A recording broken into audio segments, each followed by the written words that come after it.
did in 2008 vow never to support Democrats anymore because the FCC is communists. Watch this.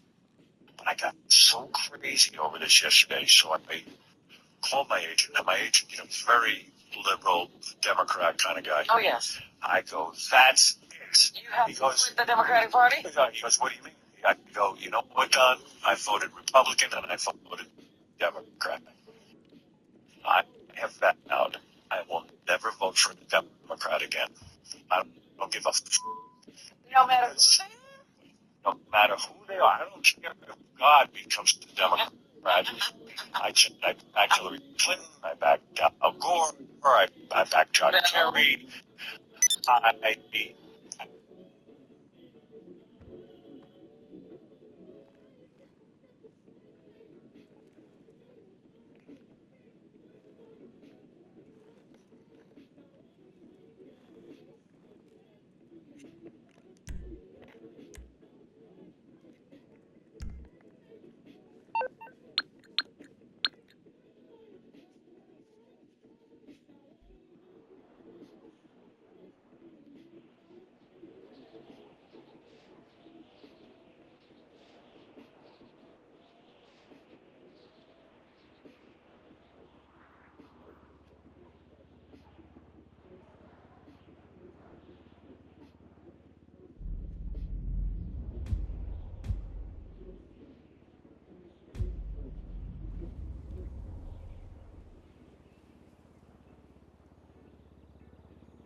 Are you tired of overpaying Uncle Sam year after year? Are you looking to keep more money in your pocket? This guy right here is responsible for registering non-citizens. Now, I'm looking to apply for citizenship. Gather all your friends who want to register, and I'll register all of you. It's a way to register to vote here. Would you want to register? If you'd like, you can get in touch. I can bring you a form to register to vote. Oh, if you have a driver's license in Arizona, yeah. Okay, guess who's adding your residence? What's it here? Is he saying? Driver's license for registering. Right in Arizona, driver's license. This is here. The Oversight Project organization organized by the Heritage Foundation has released this in Phoenix, Arizona, information. And this guy apparently is responsible for registering citizens and been able to take like this fellow saying Tristan like to see the American CEOs in the gym and details here. But this guy is offering now to register non-citizens. And so let me play a little bit of this and I'll just read it for us so we can get through it.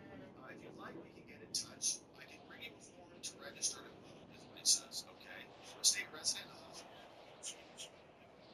citizen I am.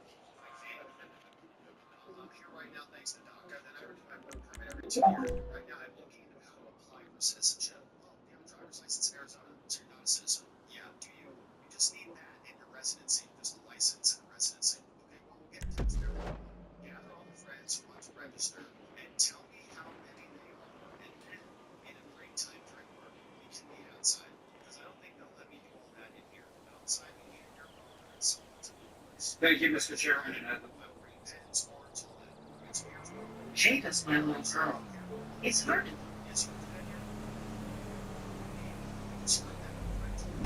you, Mr. Chairman, and I'd like to yield Representative Massey. Thank the gentleman from North Dakota. Wow. The irony and cognitive dissonance from the other side of the aisle is deafening. You could cut it with a knife. They are at the same time denying that censorship is occurring, but suggesting that there's more material that needs to be censored. This is a hearing on censorship that began with an effort, with a formal motion from the other side of the aisle to censor Mr. Kennedy. They do not want him to speak, yet that is the topic of this hearing. They have kept him from speaking. It's collusion between the government and private organizations. Mr. Kennedy, in your opening statement, you introduced us to this word malinformation. Can you tell us more about this made-up word, what it means, and some of the things that you've said or tried to say that you've been censored for that's been characterized as malinformation?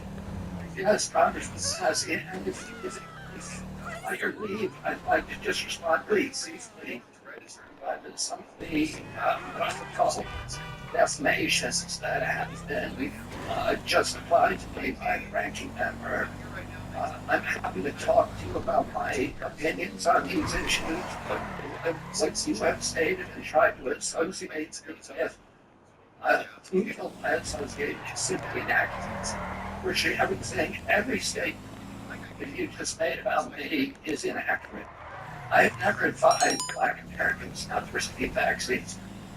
At one point you say I'm anti-vax, and that's a bad thing. And the other thing, the other moment you point out that all my children are vaxxed. I'm fully compliant with the vaccine schedule myself, except for custody. I took 2 vaccines for 20 years straight. I have never been an anti-vax. I have never told the public avoid vaccination. The only thing I've asked for, as my views are constantly misrepresented, the truth of what I believe is not allowed as a conversation about the American people, which I believe vaccines should be tested with the same rigor as other medicines and medications. You tried to associate me a moment ago with a replacement theory, which is racist. No, I did not say you. I belong to the gentleman. I belong to the gentleman. I denounce that theory. It is racist, and I have never had any association with it. Our film, automatically, act these positions ultimately expose the experiment. For years and years, appealed to test this CDC that started for 40 years. Finally, he got to leave by walking into my uncle's office in the building next door. Then he asked me here and the experiments. I remember that very well. And to say that I create a film that encourages blacks not to get active medical care is just completely abortive. It seems like The witnesses do not censor the witness. I'm censoring the witness. I'm going to take contingency. It's my time and I've given it to the witness. Do not censor. I'm not censoring.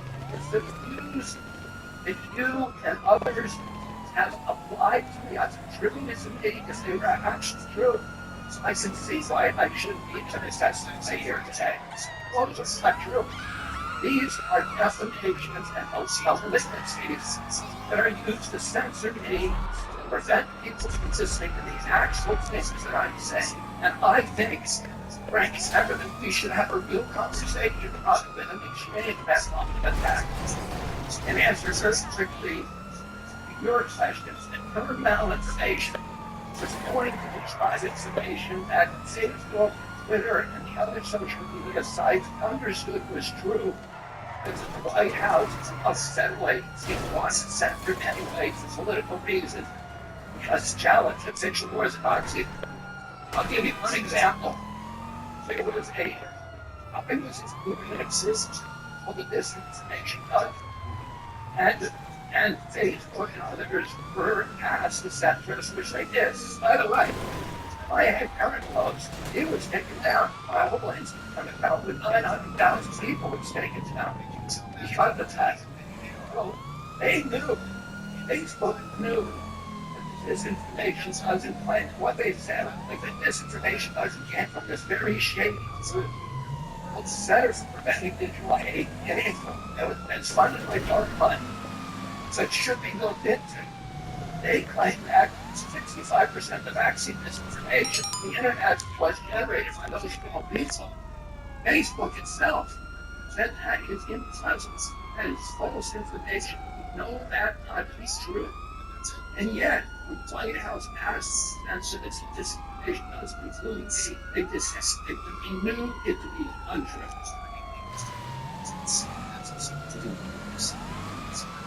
Excuse me, we have 5 minutes, 2 minutes on stories. 10 minutes, We have 5 minutes, but we're pretty lax with this, letting you go. we are? Yeah. I've seen you have them down on quite a number. And senators and former Democrat members of Congress and all kinds He's of. fine there. I'm just saying this past history. Okay. Let's watch the time for all the wishes. If you start cutting off and insisting some more, you're welcome to just. Oh, that's not my job. That's your job. Why don't you threaten witness so that they can not want to be this? Recognize the results of the statement. Give you 5 minutes, more or less, and then we'll see the next. Kennedy, go right. Thank you, Mr. Chairman. Kennedy, put the time minutes on the spot. Not 10 minutes. 5 on the clock and start at money.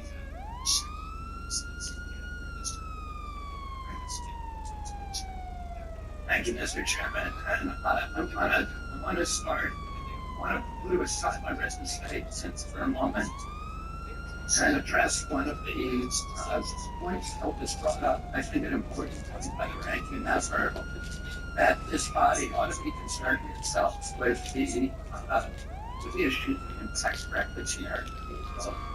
Rising price of groceries, 76% these past 2 years for basic food stuff. The war in Ukraine, the inflation issues, the border issues, and many other issues that concern us all as nations. We can't do that without the First Amendment, without debate. So when I gave my speech, my announcement speech in Boston 2 months ago,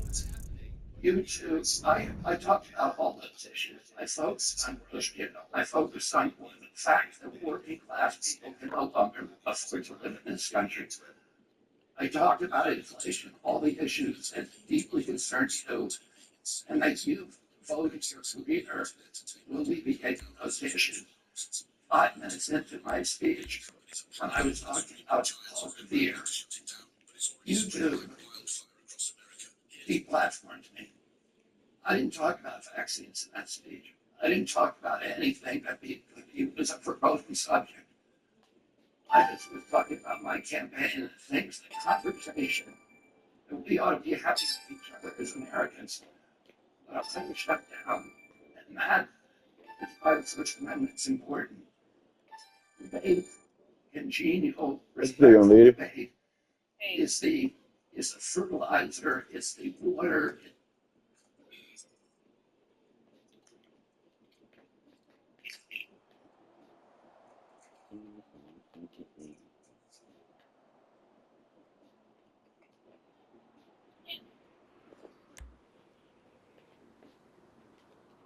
What you doing?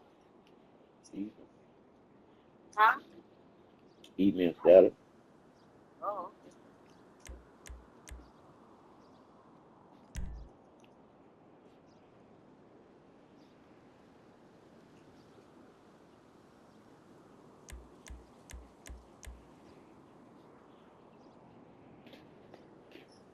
yeah, you said. The usual, lettuce. Huh? The usual, lettuce, tomatoes, pickles, onions, green peppers, What you know about tomatoes? They're olives. good for a lot of things, but I was told that, and I know that we can see negatives with this, you know, like the acid and stuff that's food Mm-hmm. with that causes like little tears and stuff. I said, I but just read benefits from it, but I said, oh, but they kind of helpful, conscientious too.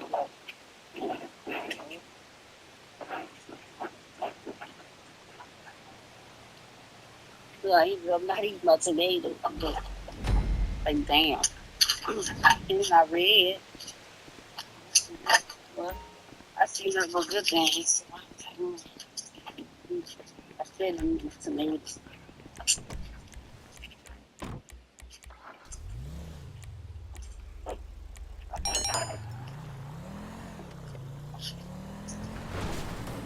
You know what I'm saying? yeah. Oh, okay. Talk to you want me. Huh? You don't know. I see no ain't gonna talk to you want me, but you know you be stop Yeah. talking. But look, oh yeah, I know, All right? right. I'm gonna call you back. All right, baby I'm gonna girl. back in my van out right quick. All All right. right, baby. All right, bye.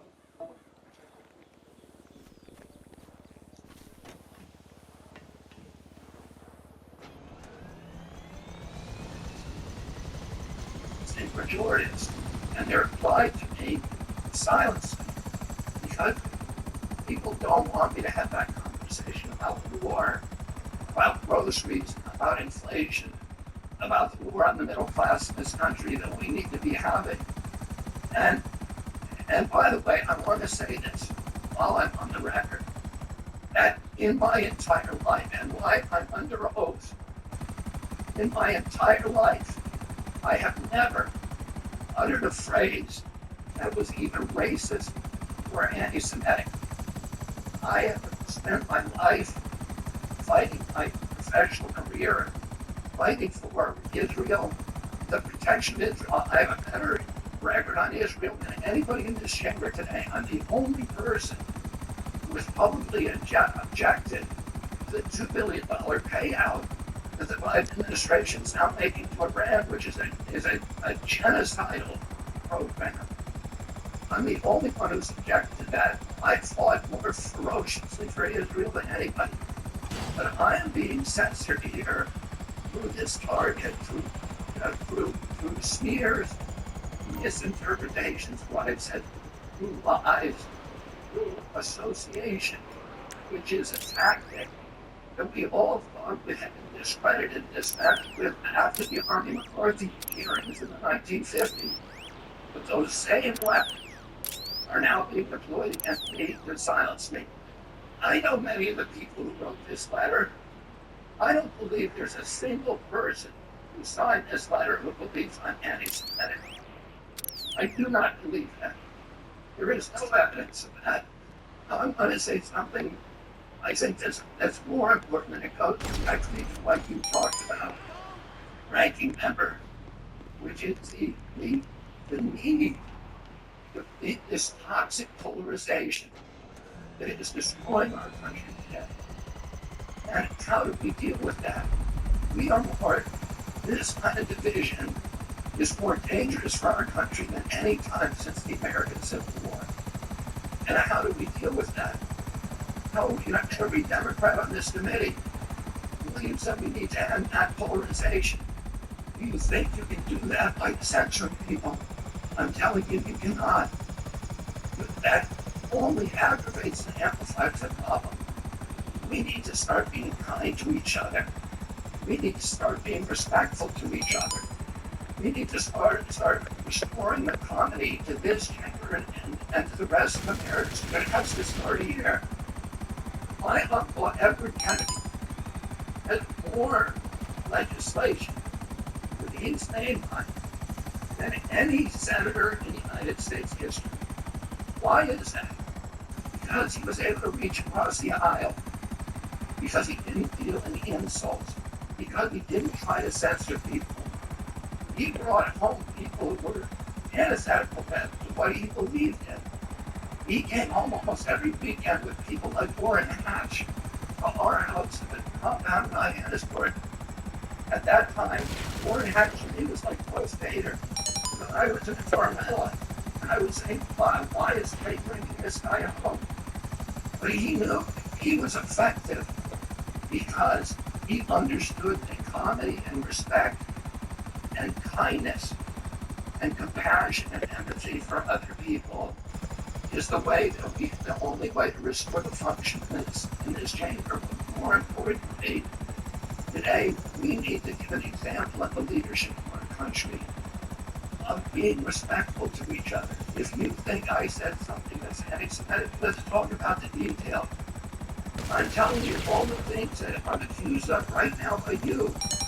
And in this letter are distortions, they're misrepresentations of them. I didn't say those things. There's fragments that I said. I denounce anybody who uses the words that I have said to imply something that is negative about people who are Jewish. I never said those things. And I want to point out also that the chairman pointed to Dennis Kucinich's fight behind me.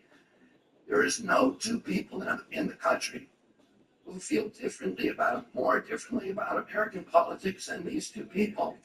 And yet they were friends.